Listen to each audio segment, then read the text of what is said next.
E aí, galera, esse é o canal do Saião e olha, eu vou dizer para vocês que pergunta foi dirigida a mim. Se é possível ter um profeta mirim. E olha, pessoal, deixa eu falar a verdade para vocês aqui. Eu queria ser um profeta mirim. Então, eu trouxe até aqui algumas coisas, né, que podem trocar uma ideia com a gente aqui. Eu tô com o Ed Nelson aqui. O Ed Nelson é lá do pé da letra, né? Meu amigo James. De vez em quando eu troco umas ideias com ele aqui, né? Olá, Ed Nelson. Tudo bem aí?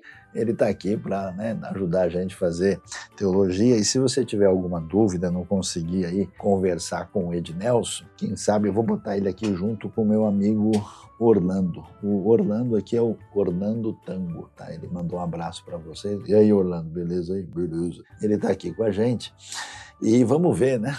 Como é que é essa história? Então, todo mundo tá discutindo esse negócio de profeta mirim. Ei, é certo, é errado? E como assim, Saião? Você queria ser? Que história é essa? Nunca imaginei isso de você. Então, olha lá, vou ver. Acho que não sei se o Cebolinha, a Mônica, né, tem alguma coisa aqui. O que eu desenho para chegar a essa conclusão? Mas olha, o que acontece? É verdade, né? Até porque alguém perguntou para mim, porque esses dias eu escrevi um texto chamado Teologia do Nenê, né, que está lá no nosso livro Torrentes do Deserto, e tem alguns textos legais falando sobre criança, e de fato, Jesus é aquele que mais elogiou, assim, a maneira, vamos dizer, sincera e aberta, né, de uma criança. Ele fala lá, né, que se alguém, né, não se tornar como criança, não entra no reino dos céus, né? E a história bíblica é legal porque você tem, de fato, uma coisa,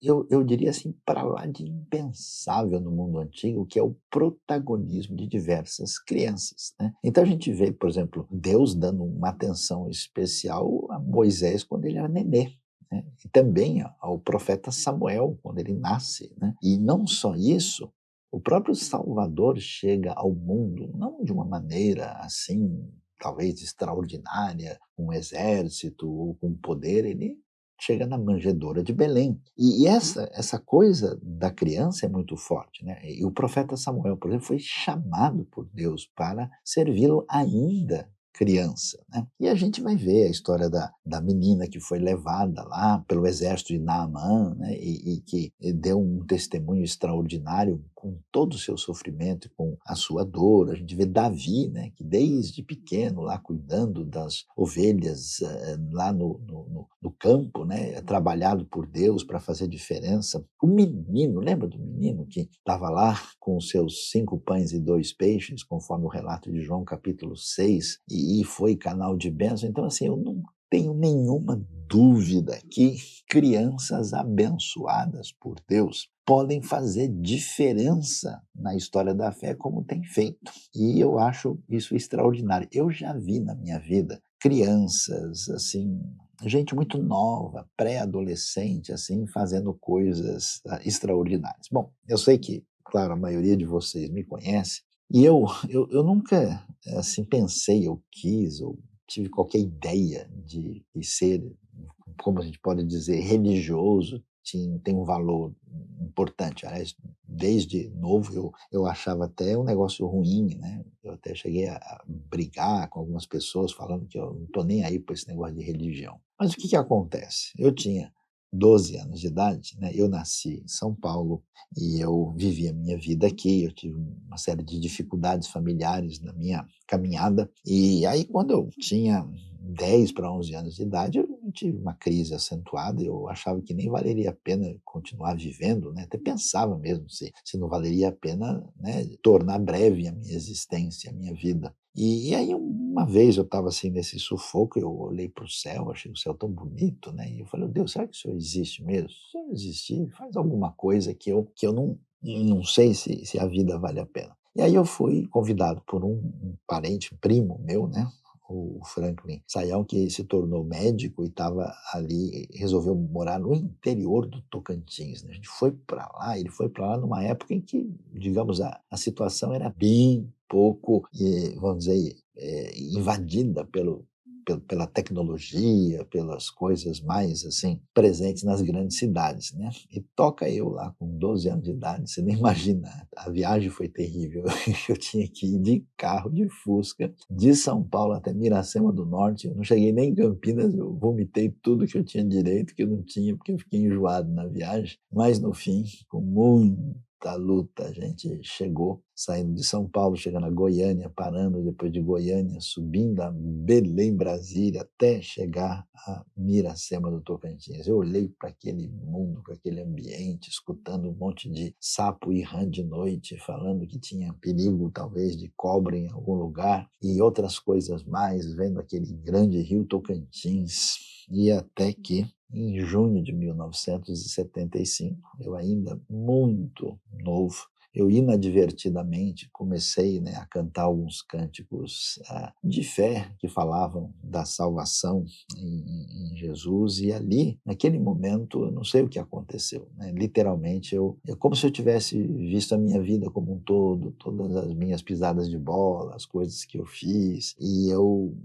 senti um negócio muito profundo, né? Como é que o Criador do Universo podia se importar comigo? E aí, então, eu chorei muito, e derramei o meu coração intensamente, sem saber nem o que estava acontecendo, né? E até eu falei, caramba, eu estou chorando demais, eu não posso, né? Eu tentei me esconder, mas eu não pude me conter. E no fim daquela manhã, né, isso foi às 10 horas da manhã, debaixo de uma mangueira, perto, inclusive, de um outro cajueiro. E aí, depois de muitos anos lá, eu voltei lá, vi o lugar, né? Eu estava com a minha família, a minha filha Miriam ali fotografou o lugar comigo, né? Fez até um desenho especial que saiu aí, que é direitinho o momento que eu passei ali, que saiu no nosso livro dos Torrentes do Deserto. E aí, no outro dia, naquele dia eu fiquei meio que suspenso, assim, sem saber o que era aquilo, né? E no outro dia de manhã eu acordei. Nossa, eu carregava um peso tão difícil,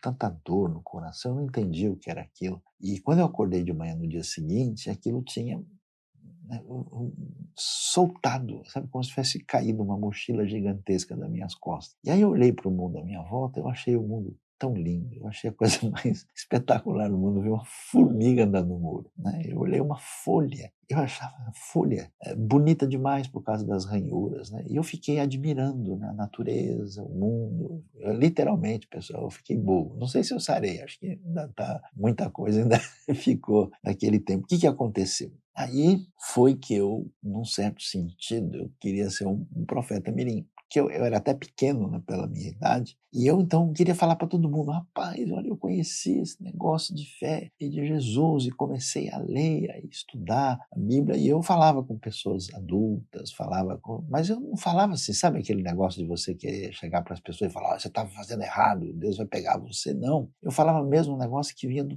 meu coração, falei, olha o que aconteceu comigo, você precisa ver, olha, Deus ama você. Só que eu não entendia muito bem das coisas. E eu fui nesse impulso, com muitos erros e acertos, até, né, que eu fui amadurecendo e fui entendendo. E quando se passaram aí mais ou menos uns 2 anos, eu descobri o quê? Que eu não sabia de muita coisa. Aí eu fui entendendo uma série de coisas na Bíblia, eu comecei a perceber algumas coisas que eu achei que era de um jeito, descobri que era de outro. Eu fui conversando com pessoas diferentes, eu não sabia nem que existiam vários grupos denominacionais, e aí eu passei a lutar para entender, para aprender, e eu tive uma jornada muito, vamos dizer, detalhada, né, de experiência lá no Tocantins, inclusive conversando com indígenas, vivendo num contexto de um colégio que tinha uma influência cultural de enfoque pedagógico que veio dos Estados Unidos. E aí eu vim para São Paulo, aí eu fui estudar na Universidade de São Paulo, e aí eu fui aprender a realidade do mundo judaico, aí eu fui também fazer teologia, e aí fui fazer um curso que tinha uma influência francesa muito grande. Depois eu me interessei pelas realidades do mundo alemão, aí tive amigo africano, depois eu conheci o mundo asiático com amigos chineses, japoneses, coreanos, ou seja, com o tempo eu percebi, olha, para a gente de fato ajudar os outros e orientar, a gente precisa de algumas coisas. A gente precisa crescer, A gente precisa equilibrar a mente e o coração, a gente precisa amadurecer, a gente precisa estudar, aprender de verdade e a gente precisa aprender a como lidar com as pessoas. E aí eu olho para trás e eu me lembro do Saião Mirim, né? Fazendo bobagem para você e para mim.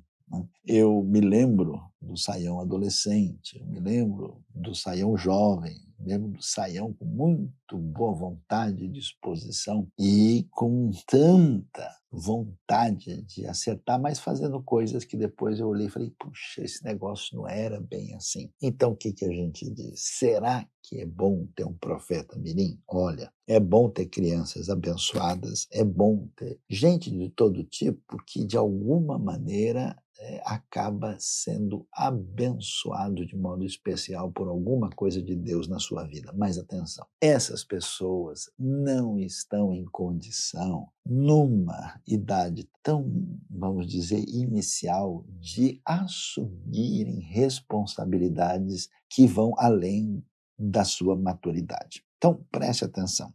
Olha o que acontece, né? O próprio Jesus, ninguém se compara a Jesus, só começa o seu ministério aos 30 anos de idade. O apóstolo Paulo, que foi o apóstolo que marcou de maneira ímpar a fé cristã e a proclamação do evangelho, ele se converte, né? Mas ele só vai começar a sua jornada missionária 14 anos depois, né? Paulo vai se converter um pouco depois dos anos 30, talvez 32, 33, um pouco mais, e só no ano 46 ele vai se tornar o missionário Paulo. Você percebe? Então, o que acontece? Quando nós temos uma pessoa muito jovem, adolescente ou até mesmo criança, que mostra uma capacidade especial, que mostra uma condição diferenciada na sua oratória, na sua maneira de se expressar, ou até mesmo, em parte, no seu conhecimento, às vezes a gente fica tão assim, né,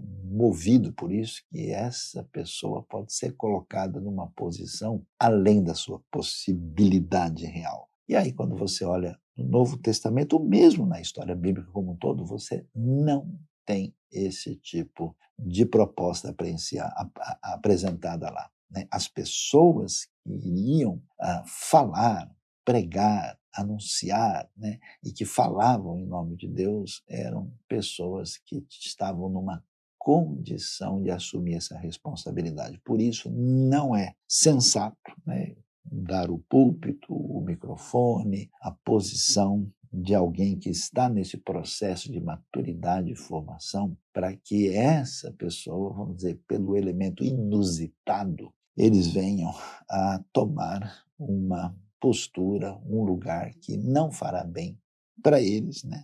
Nem mesmo para as pessoas que acabam sendo influenciadas por eles. Então, essa é a palavra, o conselho do amigo Saião, em função da pergunta destinada a mim, se é adequado e correto ter um profeta mirim. E agora, então, a gente vai se despedir, não é não, Orlando? Sim. Não é não? Edinaldo, manda um abraço lá para o pé da letra.